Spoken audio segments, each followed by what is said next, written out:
থেকে আমাদের দাবি যে আমাদেরকে যেন একটা রেজিস্ট্রেশন নাম্বার স্বয়ংসম্পূর্ণভাবে একটা রেজিস্ট্রেশন নাম্বার দেওয়া হয়। আমাদের যে মালিক পক্ষগুলো আছে তারা আমাদের পক্ষে এখন পর্যন্ত কোনো কথা বলেনি।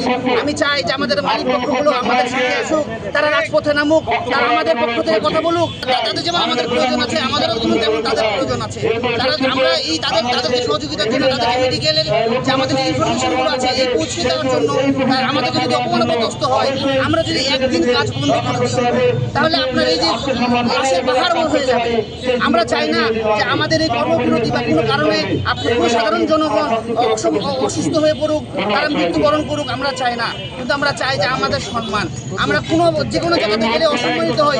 একটা সাধারণ দোকানে গেলেও আমাদেরকে অসম্মান করা হয়, একটা 5% দোকানদার সেও আমাদেরকে অসম্মান করে।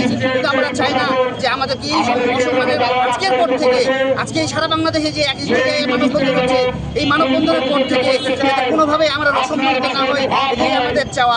আমরা চাই যে আমরা বাংলাদেশের অর্থনীতিতে বিশাল একটা অ্যামাউন্ট আমরা কন্ট্রিবিউশন করি, তাহলে কেন আমরা অসম্মানিত হব? এবং সরকার পক্ষ থেকে আমাদের দাবি যে আমাদেরকে যেন একটা রেজিস্ট্রেশন নাম্বার স্বয়ংসম্পূর্ণভাবে একটা রেজিস্ট্রেশন নাম্বার দেওয়া হয়। এই রেজিস্ট্রেশন নাম্বারের প্রেক্ষিতে আমরা যেন সারা বাংলাদেশে এক জায়গায় আন্দোলন করতে পারি।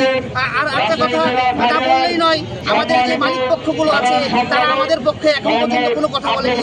আমি চাই যে আমাদের মালিক পক্ষগুলো আমাদের সাথে আসুক, তারা রাজপথে নামুক, তারা আমাদের পক্ষ থেকে কথা বলুক যে কেন তাদের সন্তানদেরকে, কেন তাদের মেয়েদেরকে এইভাবে করে অপমান অপদস্থ করা হয়। ধন্যবাদ সবাইকে।